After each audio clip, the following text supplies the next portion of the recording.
here's the latest on the multiple weather disturbances affecting the country at the moment. Emong intensified into tropical storm status, and Pag-asa said there's a high chance that it will interact with Dante, which is also a tropical storm. Let's discuss this again with Alvin Pura, News 5's weather specialist. Alvin, di ba nung isang araw lang natin pinag-uusapan yung Fujiwara effect? So, ito ba ay mangyayari kay Dante at kay Emong?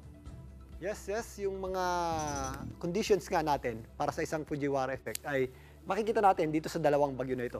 So, ang Fujiwara effect ay sayaw or parang sayaw ng dalawang bagyo na nagkakaroon ng binary interaction kapag nasa around 1,500 kilometers. Ang layo niyan sa isa't isa, yung kanilang center to center na distance. In this case, nasa around 1,000 kilometers yung kanilang distance.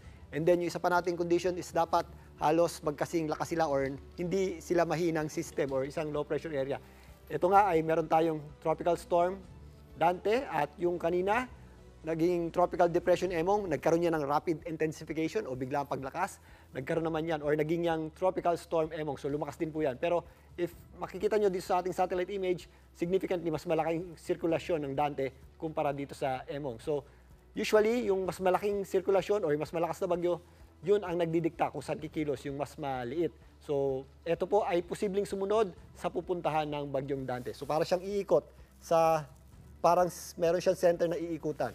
Ito nga ang bagyong Emong ay inaasahan natin ngayon, yan po ay pasubsob pababa. Pero bukas, maaari na yung mag-recurve if makalabas na or if pataas na po. Ito pong bagyong Dante. So yan yung tinatawag nating Fujiwara effect o yung parang sayaw nga ng dalawang bagyo. So Alvin, kapag nahigop ni Emong si Dante, babalik siya back over the landmass of northern and central Luzon. Tama ba yung nakikita ko dyan sa inyong mapa? Yes, itong bagyong Emong is meron tayong high chance na maglandfall dito sa area ng Northern Luzon. Sa ngayon niya, yan may pababa.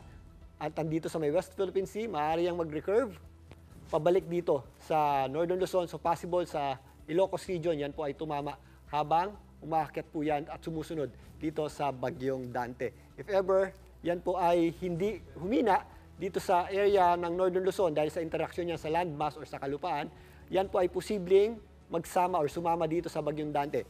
Yung ating common misconception dyan is pag nagsasama, yung mga bagyo ay lumalakas. So most appropriate na term dyan is mas lumalaki.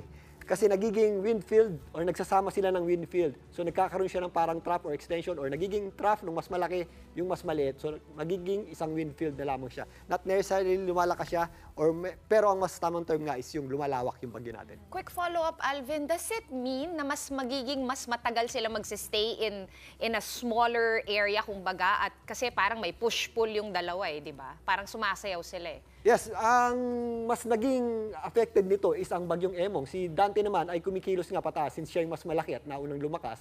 So yan ay steadily going towards southern Japan.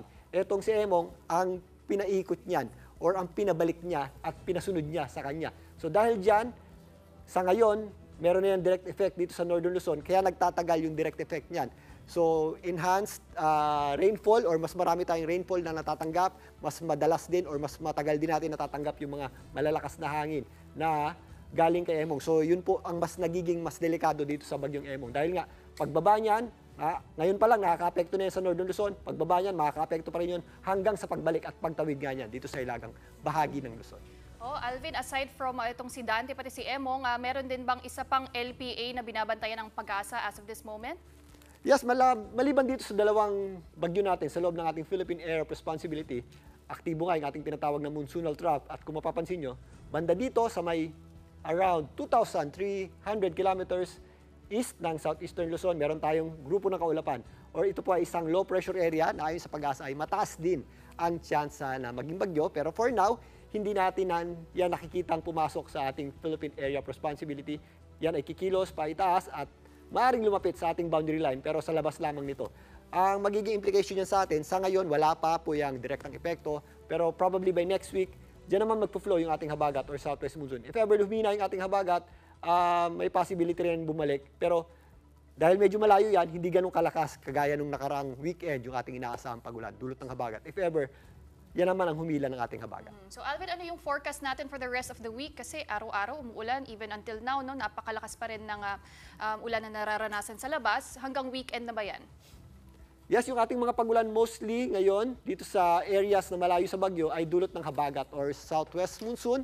Kasama po dyan ang Metro Manila. Meron pa rin tayong mga pabugso-bugsong malalakas na pagulan at kung minsan meron din tayong malalakas na hangin na dulot ng habagat. Hindi lang sa Metro Manila, maging sa karatig lugar nito like Rizal, Cavite, Batangas, and Laguna, Occidental Mindoro, mostly Occidental Mindoro, kasama dyan ang areas ng Zambales at Bataan. Malalakas na pagulan din ang ating aasahan dyan. From habagat, Central Luzon, mostly yung western section na to, including Pampanga, Tarlac, Bulacan, and itong areas ng Nueva Ecija, ito rin areas ng Bicol region. Pero dito sa Visayas and Mindanao, particularly, mostly maganda na yung panahon natin dyan at nagpapakita naman yung ating araw, pero possible din yung mga scattered at kalat na pag-ulan.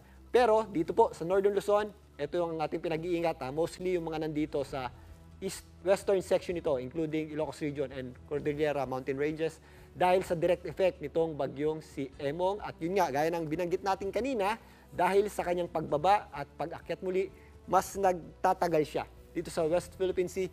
Dahil dyan, mas nagtatagal din yung effect niyan dito sa Northern Luzon, particularly nga dito sa western section nito. So, dahil dyan, mas marami tayong natatanggap na pagulan from bagyong Emong. So, doble ingat po tayo.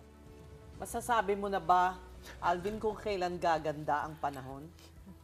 For weekend, if ever makaakyat na ang bagyong Dante at sumunod na itong bagyong Emong, meron kasing chance na humina ang bagyong Emong if magkaroon ng interaction dito sa ating landmass sa Northern Luzon.